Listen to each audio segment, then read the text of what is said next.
Well, welcome back, everyone, to the Redeem Her Time podcast. I am so glad that you are here because we have a really special episode. And I specifically am airing this one right at the end of the year and positioning it beautifully between this beautiful Christmas holiday that we've just experienced and the new year that's coming, because this is like one of my favorite weeks of the year, right? That time between Christmas is over and I don't have to be checking off a list and checking it twice and doing all the things. And the new year hasn't started yet.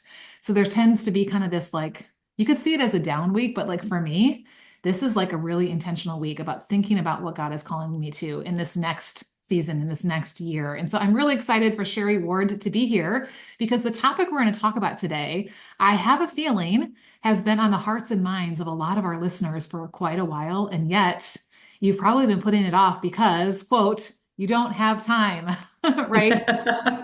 So, Sherry, I'm excited to welcome you to the Redeem Her Time podcast. Have you ever heard someone they don't have time to write a book? Like, Oh right? my gosh, everybody. Well, thank you so much for having me on today. I'm so excited to be here. Yeah. Well, let's get to know you a little bit. You and I got to meet at an in-person event a couple of months ago. Yes, It's just absolutely. value to being out of the house and in a face-to-face place. And I loved that. But my audience probably doesn't know who is Sherry Ward and Square Tree Publishing. But so first, I want you to focus on what do you do outside of business? Like, what are you juggling in this season of life?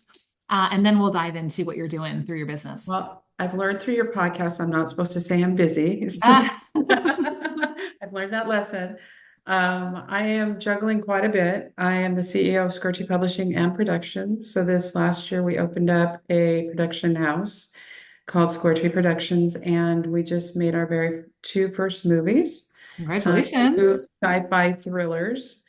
And I'm the founder of Christian Creators 360 conference. It's a brand new conference that we're launching next year in tandem with Podfest. So Podfest is the largest podcast event around at like 3,000 people. There's quite a lot of people that come. And in addition to all that, my daughter moved in with us because her husband is an actor and he's making a go in Hollywood. So I've got a baby in the house and a toddler, and it's been a very full season for sure. Full is a good word. I like that better than busy, right? Yes, full Okay. season. Disclaimer to all of you young moms who think you're going to suddenly have all of this extra time when the kids, quote unquote, grow up and move out of the house. Right? Like, I That's don't so know funny. about you, Sherry, but it's like in some ways, I feel like my time is just as full, if not fuller, than it was when they were little. Because when they were little, I could keep them all in one place. You know, they were with me wherever we went. We're this little Well, we have a little schedule going there. exactly. And Put them on now, time, yeah, scheduling and stuff. exactly. So many different things. So I love that because it's a beautiful season, right? And I love the fact that we Yeah, can, yeah. and we are still involved in our kids' lives and our grandkids' lives, and you're getting to have them right close to you. What a gift that is. So tell us about Square Tree Publishing and production. What is that all about? What, like kind of give us a little bit of the journey about how God brought you to this place. And I love the story behind why it's called Square Tree because it's such a unique name. So let's make sure we cover that as well. Awesome. Well, I was in a wilderness season. God called me by, one day he said, ask anything you want, I'll give it to you. So I thought long and hard about what I wanted to ask for. Asked for it, and immediately, like right away, he said, are you willing to pay the price? And Mm. right away, I came back and I said, I thought everything was a free gift of God. It went dead quiet. We wrestled for the next 2 days over that. And basically, I said yes. I gave God my yes. Ended up in a wilderness season for 14 years. Um, Um, Dream home that we built ground up was gone. All of my kids got sick. Just the warfare was tremendous on every front, financially, physically. 5 car accidents, none of them my fault. Like you just name it, I was getting bombarded like a Job season, very much so. And I came out of that season and God said, write the book, write the book, write the book. You have a portal to show up for, and if you don't write the book, you're going to miss it. I had absolutely no idea what a portal was, but I'm like, it's some kind of open door that you want me to walk in, and I want to take this serious. And so I just literally sat down 8 to 10 hours a day and wrote for 3.5 months and got it all out. And that's with 3 kids under 10. Wow. So when people say that can't be done, it can be done. Um, you just And were have to you a budget. writer already, or was that Not really, not more of a like poetry journal kind of gal very growing up in different than high 8 to 10 hours school. a Yeah, day? very different, very, very different. But it just poured out of me. Mm. And then that ended up birthing the company because everybody kept saying, I want to know, how do you do it? What do you, how do I do it? That sort of thing. And I was looking for a name for the company and I wasn't sure what to name it, but I thought maybe I'll pick something in the wilderness to kind of represent this journey that I've had. And so I was looking in the wilderness and there were box trees and I thought box square, okay, maybe square trees.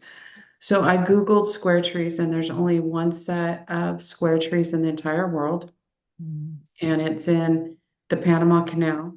And actually the outside of the trees the trunks are square and even the circles inside are like square. Wow. And they think that it's because it's coming out of volcanic ash, so coming out of hard times. So that was the wilderness piece. It's in the Panama Canal, which to me represents crossing over. And Mm. then the tree itself represents the promised land. So it's a full representation of us going in the wilderness, crossing over, and the promised land. And then I looked up what kind of trees they were, and they were cottonwood trees. And the name of my church was Cottonwood Church that I was going to. So it's like, all right, I got it, Okay, got it, I Lord. got it. That's the name. Could you get So, any more clear than that? Like this, yeah, it. I yeah, love that. I love that. And so you are helping. There are two branches. We're going to specifically focus on the one, but the new one I heard is the production house. You're starting to put movies out and things like that. So that's exciting. Would love to hear like where do we find, the kinds of movies that you're putting out. And then let's kind of walk into the author side of things and the book side of things. So tell us about the movie part. Like, how has yeah. that And been over this the past good year? part, the movie part. Everybody wants to know about the movies. I have a friend named Jonathan Yanes. We've been friends for over 10 or 11 years. And we've just come up the ranks kind of together. I was with him when he first started writing. That's how we met. I prayed over him, and I was in a season where I'm like, God, I want to start praying over people and hear something that I can give them that you're saying to them. Like, what are you saying over this person? So I was in this experiment season when I wanted to do that. And I prayed over him, and I felt like God was telling me he's going to be making movies someday, telling me he's going to be in the gaming industry and he's going to be making movies someday. So I'm like, I'm all shaking, and I'm like, I think this is what I'm hearing God say for you. And I gave it to him, and fast forward 11 years, and he's the one I'm making movies with. So not only did God give me a word Wow. for him, but God let me be part of the journey with him. What a, So we took a couple of one of his books and one he wrote from, just from scratch. And we made two shorts as proof of concept, and we're in the process of pitching them in Hollywood right now. And they're both sci-fi thrillers. wow. Wow. What a really neat thing to step out into. And I love how God was already planting seeds way back when. And what I love Yeah, too is that, well, number one, you were praying and you were listening, but that you have incorporated praying over those you work with on the publishing side of things as well, right? So, like, tell us about like yeah, how is absolutely. it that you come Yeah. alongside people who are writing a book? How do you help them with that process? And definitely tell us about the prayer part because I think that is so unique. When I heard that, I was like, wow, that's amazing. Well, when we first started, we were hitting a lot of warfare. And, one of my best friends that's part of the company, we've been prayer partners for years. And so we were carrying the bulk of the weight on the prayers. Mm. And we were just getting slammed. It was just a lot of warfare, not just for the company, but for the authors themselves. Because you have to think the written word is the written word. When you get that book out there, it is past your lifetime. It's a legacy piece. Like it's out there for people to find, even if it's, Mhm. 20 years after you're passed away at a Goodwill store or something, even if Amazon's not carrying it or whatever, it's still out in the world. And so I hired some prophetic intercessors to pray over our company. And the warfare just really went down. I'm not going to say it all went away, but they were kind of taking the hits and in prayer, waking up sometimes in the middle of the night. God would wake them up to pray for certain things. And that's just been an amazing part of the journey. And I've been in business almost 12 years now, and I was probably up until about 4 years ago, I didn't realize what was happening with my authors is they were getting to a certain point in the juncture, whether it was writing, publishing, or marketing, and each was kind of different what was manifesting, and they Mhm. would get stuck. And these were like rock solid Christians. I'm like, what is going on here? Like, why are you getting stuck? And a lot of it was perfectionism. I have to get it right. I have to be perfect. I'm afraid to be seen. I'm afraid to be known. And the way that that manifested is that a lot of people would finish the book. We do all the editing with all the layers of editing. It's more than just one editor, it's a team of editors. And then they'd get done. They'd be like, no, no, no, no, no, no. So and so told me it needed what, and then they go right back into the editing. So they'd start spinning in this editing process. That's what it looks like it shows up as, is like one example. Another example is they're maybe afraid of the marketing. So once they do publish, it's like, oh, I just need to go write my second book Mhm. before they even attempt to market the first or do anything. And they'll just say, oh, God's my marketer. That's an easy thing to say. And then they just go straight into the second book. So there's a lot of stuff that was showing up that way that I brought on Dr. Amanda Hellman now about 3 years ago, 4 years ago, and she's our cognitive release coach, which is a completely different name. It's not out there. What she does is completely unique and different. And it's a lot of mindset work of just helping these authors break through the barriers Mhm. that they come up against in their writing. Yeah, so powerful, right? And yes, when you have a mission and a message from the Lord, I believe the enemy is going to try to keep us busy and Absolutely. distracted and stuck in our own heads and, spinning in circles because it's keeping it from getting out there. And so we should be actually, I think, as believers in everything we do, but especially in our business, we should be expecting and not surprised by, spiritual warfare when we are doing kingdom work, whether it's direct kingdom work where we're speaking the name of Jesus in what we do, or whether it's just how we're approaching our business. I know that that's a threat to him. And so if we're not a threat to him, then that's when we should be afraid, right? That Yeah, there's absolutely. nothing coming Absolutely. against us. So I love Mhm. that. And I wanted to make sure to highlight that because I think that's really unique in the process and something that we should be thinking about. How am I praying over this process? And yet it's so easy to just get wrapped right into the process of writing a book and publishing and marketing and all those things, like you said. So let's kind of pull it back to that first thing I started with around time, right? Because, like you said, you hear this daily, right? I hear this daily. I don't have time. If I have time, I'll have time when, right? Right. We think it's after the holidays, or it's after this project is done, or it's after this event, or it's after the kids go to school, or after they move out of the house, or whatever. But like we said earlier, there is something else usually that is filling that time. So let's talk about, like, why is actually going from I've got this idea, this message, this mission that maybe I'm talking about. Why is this such like this hard road to get from, it's here in my head and my heart and maybe come out of my mouth to actually getting it into the written word form in a book? I think there's the technical part and then the time part. So if I speak to the time part, I'm of the belief that you've got enough time for anything that you make time for. Amen. If I can, she's like, preach it, girl. If I can do it with three kids under 10, and what I did when I wrote the book with littles, or a little bit older than littles, I promised them that each of them could have a friend over and kept them occupied. And I just came out of my room to feed them, basically. Keep them, And yeah, if they keep your acted bellies right, they full. got to keep their friend. So if you think about it, I wrote in a house with six kids that were all under 10. No excuses, right? Yeah, so I mean that's the time part. I believe when you're on assignment from God, Mm, it's just not you're like, oh, I just think this would be a cute little idea. If you're on assignment, you need to take that assignment seriously because I think that some of God's assignments have expiration dates on them. mm, mm. And that if you don't like, he told me that I needed to write this book and I had a certain time period that I needed to write my first book, that portal to show up for. And I believe that portal would have went away. If I Sure. hadn't acted and taken it seriously, I think that would have went away. So I think that's the time aspect of it. Yeah. more on the practical aspect, I would say know which book you're going to write first and press into God and ask Him which one to write first.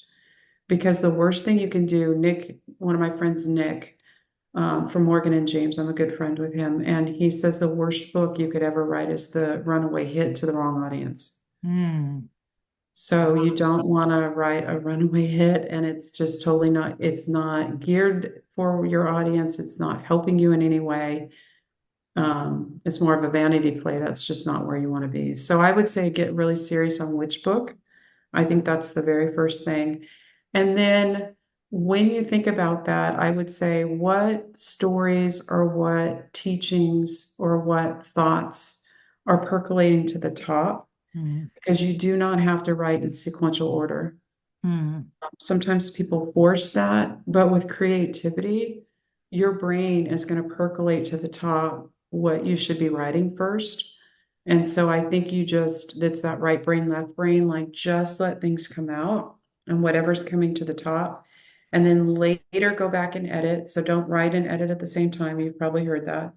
But also just do the different stories in different mm. order and then go back at another time and go, okay, this story goes here, this story goes here, and start putting them in the order that you want them to go in.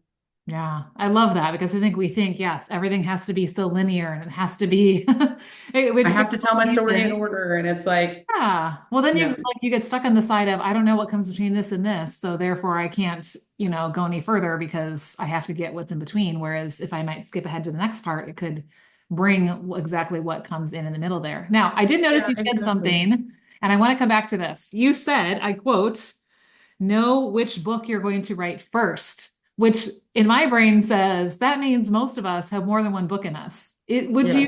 Is that how you like what you think as an expert in this area that even, I mean, the idea I of one think book is scary so. enough, but like I know. multiple Yeah, books but even? it gets addicting. I'm just gonna, okay, this is a disclaimer. Like once you write your first one, becomes very Warning, addicting. warning.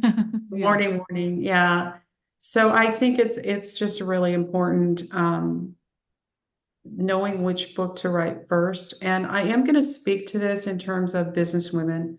So if you're a businesswoman, the three reasons to write a book as a businesswoman is for lead generation, increasing your influence, and building your authority. Mm, There's a bonus fourth one that is leaving a legacy, and I do have authors that want to do that as well. As a businesswoman, a lot of us will tend towards the business book first and getting that done. And I've got tricks and tips and all sorts of things to make that happen.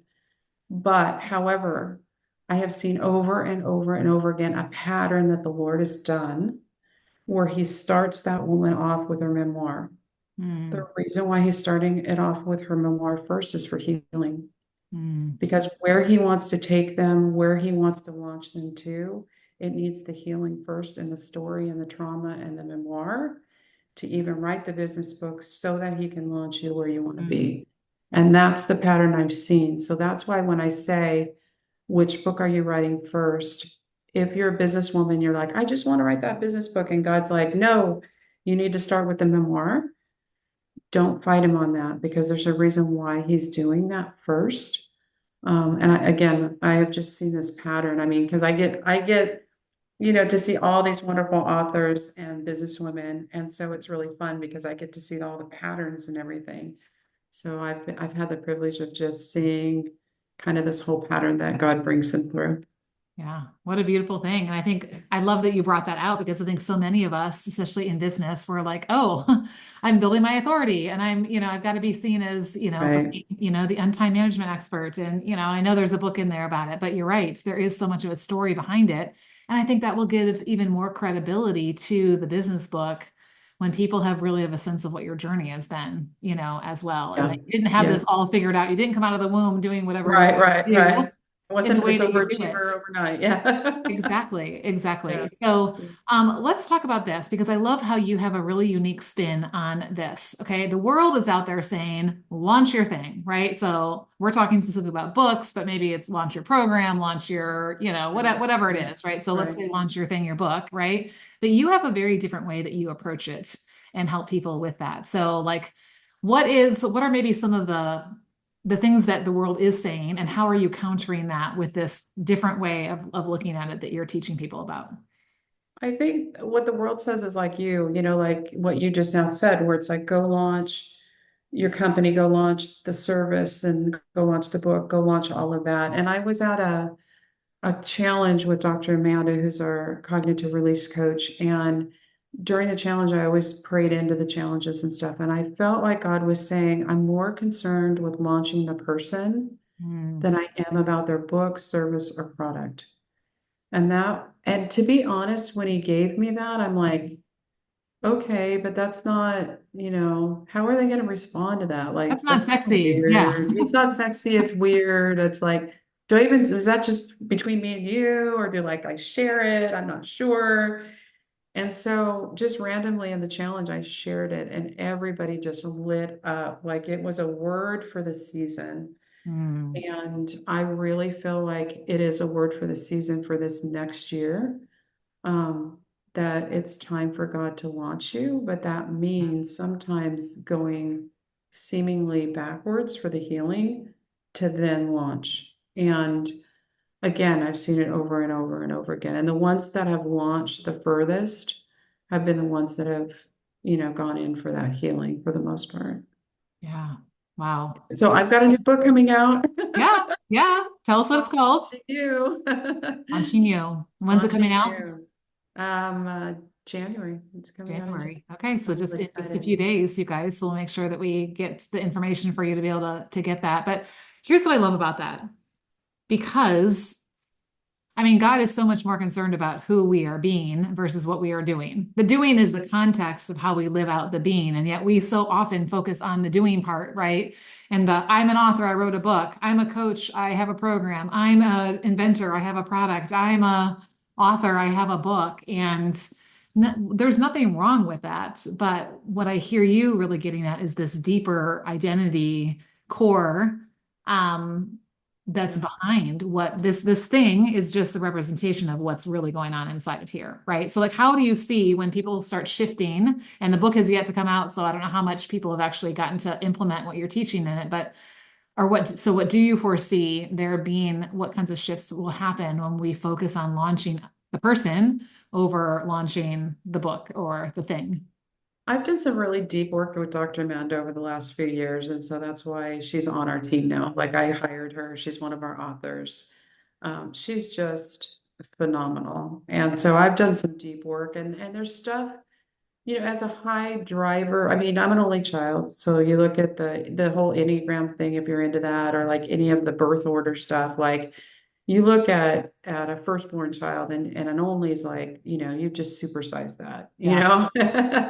that's your tall, like latte grande, whatever, like just everything. And so just high driver and all of that. And I didn't even realize that the identity of a businesswoman was what I was taking on, that I had to let go of even my identity as a businesswoman.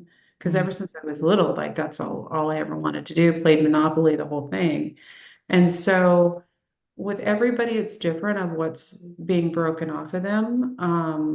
For the high achievers, it's a lot of, for me personally, and a lot of the high achievers, it's I've got to get it right. I Mm. hated that word perfectionism, so I wouldn't have called myself a perfectionist, but it's I have to get it right. And the way that you know that is if you're hyper vigilant with stuff. So Yeah. if you're constantly checking your work 3 times, or you're constantly making sure that button works, or nothing wrong with that, but when it becomes hyper vigilant, Mm. then probably something's there that you've got to get it right. You've got to be able to show up authentic and like with all of your mistakes and everything else. And when you write a book, especially a memoir or any deep work that you've done, it really feels like, oh my gosh, like I'm in my underwear and everybody can see me. That's what I I'm mean, that's thinking. how I Yeah. felt when I Very published my exposing. first one. It's like, like I'm so naked. Yeah. So Yeah. those are some of the things that we see quite a bit. Or Yeah. I'm afraid to be seen. I'm afraid to be known.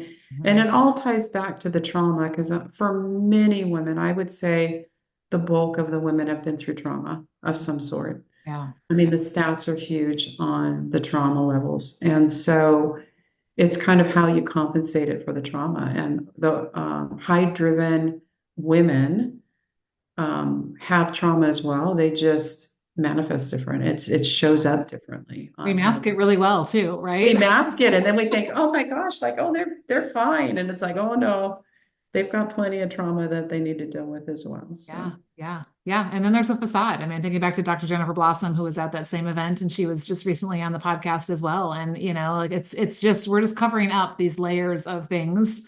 And yes, we may be launching a person, but it's the version of the person that we want everyone to see versus, who we really are. And, and really, I feel like when we are more vulnerable and open and honest about that, that's when God gets the most glory because when it looks like we've got it all together, right? It like puts all the spotlight on us. But when it's like, girl, if you only knew, right? And here, let me lay it right, out. right, Oh, right, but God, right? Like, right, but right. God, right? In that way. So yeah, I love that. I love the focusing on launching the person over. And even if, those of you listening, if you're like, okay, I don't know that I have a memoir I want to write, but I do want to write a business book, still coming at it from this perspective of I'm launching as a person, not just a book.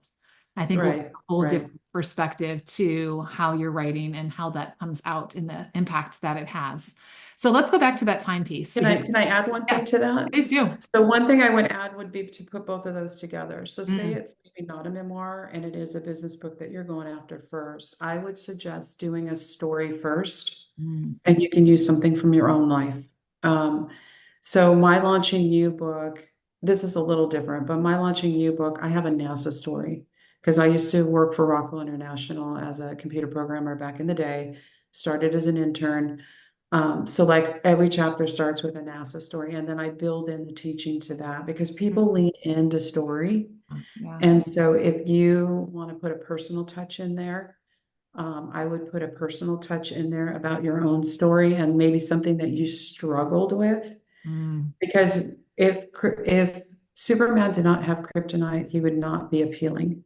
yeah. It's his kryptonite that makes him appealing. So when you cripple your character, as they say in the writing world, when you cripple him and you make them, relatable. So I would not even tell a story of how great you are and how you totally nailed this one thing. I would say how much you struggled and then finally got to learn this lesson Yeah. because All the people are going to lean failures. more into that, way Yeah. more into that. Yeah, yeah, yeah. I love that. I love that reminder. Thank you for putting that in there. So let's go back to the timepiece because Okay. again, we've got somebody may be sitting here right now going, okay, I'm inspired to either start with a memoir or do the business book with this story element to it or whatever. But back to the big T, I don't have time, right? And I would love to make Right. 2025 the year that this happens, but Sherry, I just don't have time. What would you say to her listening? If she's telling you, I don't have time to write a book. Again, if you're on assignment, for me, when God gives me an assignment, I need to do it. So, like, if you're on assignment, there is no choice that you have to force and make time. The one thing that we spoke about earlier that I really want to highlight is that doesn't mean butt in your seat 1 hour a day. Yeah. That may work for some people, but it may not work for others. So you need to know your rhythm of working. Mm, So I am what they call, there's a plotter or a pantser. That's one of the ways that you could do it. Plotter means hey, I map out the whole book and I systemize it and I write it like that. A pantser means, hey, I'm just going to write what comes to me. I'll fit it all together later. And then there's, probably a hybrid of the two. mm, There's also like time systemizers. I'm making the word up, but it's like 1 hour a day, got to button the seat once out. I'm not, I'm a batcher. Like when I wrote yeah. that book, it sounds weird, but it was 10 hours a day. I just carved out, oh, however long I could do that for and just do that. And so some of my days, even in my normal work life, I carve out huge chunks of time so that I'm completely focused in on that one task. I Mm, ignore the phone, ignore the email, like I'm just all in. So my head's in the game, especially on complex tasks. So yeah. I'm a batcher and I want to give permission for people to be batchers as well. So like if that means you go away for the weekend, Mm, to a cabin or whatever and just write, But have some sort of plan even in that, like, okay, here's the first stories that are percolating. So you don't get there and look at a blank screen and go, I don't even know where to write, like Yeah. already have an idea of where you want to go and what's percolating. Yeah, I love this because one of the things I teach the CEOs inside the CEO Impact Program is a version of time blocking, which is not like what most people do and they just make their Google Calendar like a basically a to-do list and there's something in every little box, but it's these spacious blocks of time where we're asking the question, what is it time for? And I think that with this idea of batching, you give yourself time to really, I mean, I've heard often like you get in the flow of writing, right? Like and Right, when you're right, needing to think at a deeper level, if you're starting and stopping, right? Because I got to get onto this thing and it was just, I only had an hour. So for some people, it may be helpful to write for 15 minutes or an hour or whatever, just to get something going and then find those bigger periods of time. But it's like that deep work philosophy, right? If we want to do something that's going to take that deep focus, we have to give it this bigger, spacious block of time such that we're able to really get into that zone. And what I found is that, yeah, on the other side of it, it can feel like it's this really big, daunting, I don't know that I can do this. But it's like once I get some of that deep work done, then I might be able to pick it up and do an hour once in a while because I've gotten, something right, going and I've got right, some flow or right, things like that. So right. it can definitely help to get started. So yeah, That's so true. I That's love right. that. Any other tips around the time element? Yeah, when I be open because you want to write from the spirit and not your head as much. So Mm, you really want, like, I want God to be a partner in my writing. yeah. And so sometimes that's looked a little bit more than other times and more intense, if I could say it like that, because like for my launching you book, I'm like, I don't even know what to write. He's like, the revelations will come as you write, Mm, which is a whole nother scary level of trust in a way, because yeah. it's like I got to pick up my pen and just trust that you're going to lead and guide me and tell me like the next thing that I'm going to do. And that was tough. I mean, but once, like you said, you had that time block, and once you got past that, once I got past it and I could kind of see an outline and figure it all out, then it was like a downhill slide. Hmm. But getting to that point was tough. And I remember one story, I had a podcast a while back called Wilderness Season, and I interviewed William Paul Young from The Shack. And so when he wrote The Shack, there was one scene where this blue jay came in and he just saw it and he wrote it. He had no idea. It wasn't him going, I'm gonna put a blue jay scene in here. It was through the spirit that he saw God like land a blue jay and he goes, I wonder what that's there for. Yeah. Just having that pause moment of, okay, God, where are we going with this? And then writing out the scene. And I think that's what it looks to co-partner with him that we talk about quite often, and co-writing with him. I think that's what it looks like. And it is a trust fall, you're like, I have no idea, but you're trusting that it'll come in your writing as you write. So I just grabbed my phone. I wasn't scrolling, but the reason I did was because this morning I was literally in Exodus 4 about Moses. And Moses was being not asked, but told that he was going to go and share this message. Now, his was a verbal message, but I think the same thing is true in a written message, right? And essentially, here's what God said to him. So in Exodus 4, verses 11 through 12, God said, number one, I created your mouth. He's like, who created your mouth? Sounds like Job, right? Like, who created all this, right? So, Yeah, yes, yeah. who created your hand, or God created this, your mind, and whatever this is. The second thing God says to him is, I am the Lord, not you. You're not in charge. I'm the Lord. Number three, Right. he says, I will go with you. So, now I'm sending you off on your own. Good luck. Hope it goes well.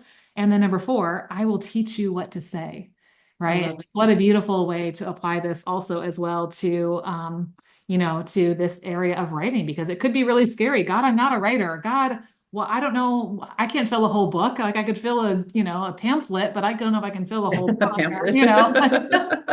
there's all these things I think that, yeah, Yeah, we get yeah. on the other side, we're on the front side of it and so fearful. And yet, like you said, if he's called us to it, not only has he given us more than enough time, he's also given us more than enough words to be able to communicate it and to fill a book and make it actually look like there's something there. And so I pray that that's, yeah, an Yeah, encouragement to I some of love us. that. I just thought of something that I haven't thought about before, but like when you were speaking, I was thinking of the poverty mindset. Sometimes we talk about the poverty mindset in terms of money. but Mm, there's a poverty mindset that we can carry over into our time. And there's a poverty mindset that we can carry over into our words and what we can write. mm. Like we have more than enough time. We have more Yeah. than enough words to fill Yeah. the page. We have more than enough for everything he wants to do with us Yeah. and Right. co-partner with us. Right. Because go back to John 15, God just keeps bringing back to that chapter on abiding. Apart from me, you can do nothing, but with me, you're producing abundant fruit. Like that's the inevitable. That's the like what I say is like with God, there's always an abundant ROI. It's when we get off on our own that the fruit doesn't look very, very Yeah, yeah, yeah, strong. yeah, It yeah. looks pretty weak Yeah, or a little yeah, frumpy or whatever, right? Because we're off yeah. on our own, the branch running around in the woods trying to make fruit on its own doesn't work that way. So I love this. So I'm wondering, and I don't know if this would be the same thing to these people, but I'm just thinking people who are listening could be in one of several categories. Number one, she's been wanting to write a book for a while, and maybe she's already started it, but she's stuck somewhere in the process where she's, that kind of thing. Number two, there could be a woman listening who is like, I've been wanting to write a book, but I've been scared to start, don't feel like I have enough time.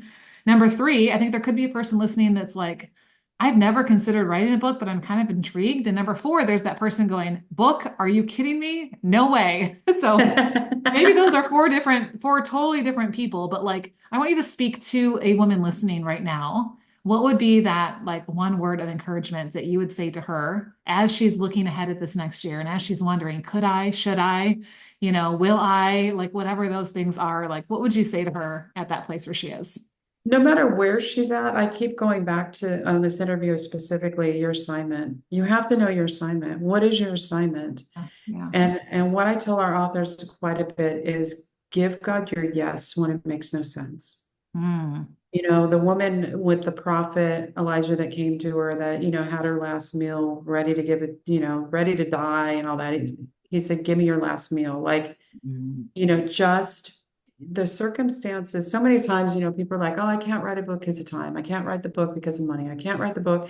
And I so desperately so many times want to email them back and say, what did God say? I'm not asking you what your finances said. I'm Yeah. not asking you what your time said. I'm not asking you for all these circumstances.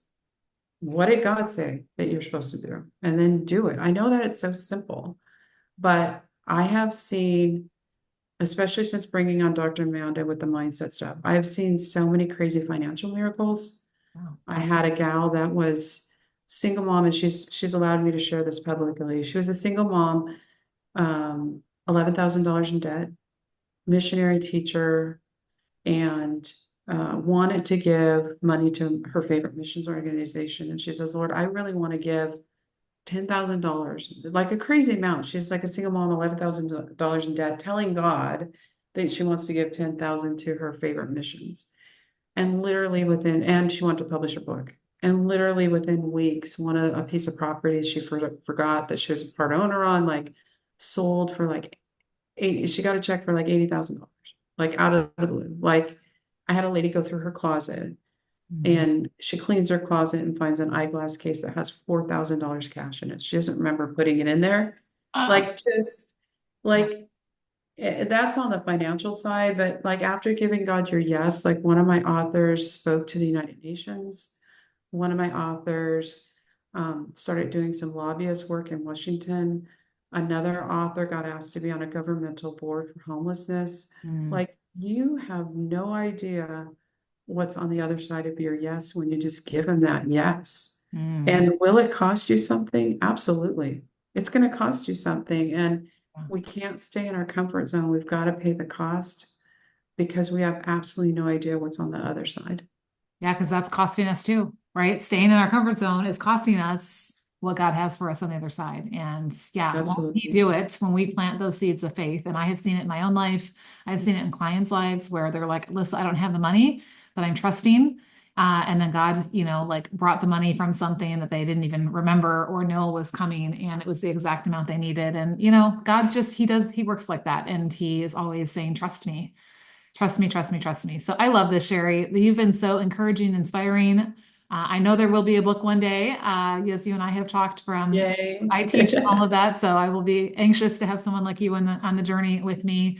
And I pray that this has really been an encouragement and inspiration to those who are listening. So, especially for those of you who are in a business, which I know is most of you, share this episode with a business bestie or quite a few, right? Because I feel like this is that something that is a great ROI on our time because it's something like you said, 20 years after our death could be sitting in, Goodwill still doing the work. And in the meantime, Right, really make right. a ripple effect and difference. So tell us a little bit about where can people connect with you to find more about you and Square Trade Publishing and what that process looks like. And I know you've got a special gift you put together for just our I audience. did, I did, So I tell us did. And about this is that. specific for your audience. So I I'm love excited it. about that. Well, the first thing is if they would like help writing the book. So we have help for writing, publishing, and marketing. So we cover the whole gamut, DIY all the way to done for you. But if they are interested, then we have writers cohort groups that meet weekly, and we also have private coaching to get started on the writing. And what you're going to do is apply at squaretreepublishing.com. And there'll be a button at the very top that'll say apply. So you can apply there and we can get you started. Even if you haven't started writing, we can get you started there. Or if you've already got the manuscript, we could take it from there as well. So that's one for the publishing side. My book, Launching You, is coming out soon. So if anybody's interested in that, it's called Launching You. The website right now is going to be launchingyouauthors.com for that one. All these resources I've got. Christian Creators 360. This is a first one of a kind. I know people are like, one of a kind, but it is. Because if you think of a creators conference, usually you think of worship leaders. Well, we're doing the business side of the creatives for the very first time that I've seen out there. So it's for podcasters, entrepreneurs, authors, and content creators. It's in January. And if you buy our ticket, you automatically get the whole week at Podfest. Mm. So you get the entire week at Podfest. So it's a 2-for-1. We're the first day of Podfest, and then you get the whole rest of the week at Podfest. The one that I've got specific for your community that they'll love is called the Right Away Planner System. And basically, I want you to think of it as a Fitbit for writers. Mm. So you put in the dates that you want to write, the top and the bottom, and it'll automatically tell you like how many words you have to write, how many hours you need to write, how many pages you need to write. So I created it from scratch, so there's nothing else out there like it. It's 3 different ways because everybody's different. Some want word count, some want time, and some want page count. So if you just, type in how many you did that day, it'll just update and see that you're on time and on Mm. target for your book getting done. So that one's a longer URL that you're going to post in the show notes. So down below in the show notes, we'll go ahead and put it there. Yes, we'll definitely do that. And you guys know that I always invite our guests to come into the Redeem Her Time community where we can take the conversation off the podcast and into real life and business and actually get to interact with these guests and get to ask them questions and get their feedback and learn more from them and start implementing what it is that we've heard. So I've invited Sherry to come into the community. So if you are not already a member of the free Redeem Her Time community, I don't know what you're waiting for. This is the time to do it, right? It's time to be Join. here. There's so many resources and so many amazing people to connect with, and it won't cost you anything but your time. And it's not on a busy, distracting platform like social, where you're going to get sucked into all these other cat videos when you meant to go, check the group, because we're kind of doing our own thing over here. And that was intentional because I want you to come in, get value, give value, go live it out, go apply it to what you're doing. So redeemhertime.com/community is the link to come and find us. And yes, you can invite any friends who have a business to come and join us. There's a free business directory inside of there where you have permission to promote what you are doing any day of the week. And you are not going to be put on the timeout bench because, you were selling yourself. If this is, like you said, if this is the assignment that God has given you, we should be talking about it. We should be sharing it. We should be offering it. We should be, adding value around it and all of those things, of course, in a way that's honoring Him and really adding value for others. But I don't think we should be quiet. And so I'm excited for that to really grow in 2025. And let's see how many books come out of Redeemer Time community, right? Like, That would be fun. how amazing would that be? So thank you so much, Sherry, for being with us today. I always like to end with this personal question. as we talked a lot about, business and things like that. So, especially in that this is coming out right at the beginning of a new year. So, as you're looking ahead to this next year, like what is it that you would love to really intentionally invest time in?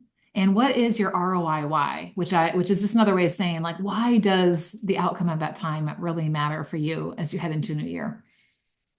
I'm really focusing in on movies, so that's where we're headed in this next season. And I've got one of our authors that was homeless 20 years, Mm. and he got off the streets and became a college professor. And now he is literally a nurse practitioner, which is one level under a doctor.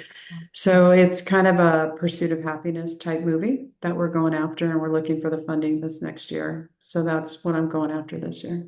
Yeah, what an inspiring story to share. So I'm so glad that you're doing this work. So thank you so much, Sherry. And thank you everyone for joining us today. I pray this is a blessing to you and that you will take what you've heard today, pray over it, and then start putting it into action. So thanks so much, Sherry. Thanks.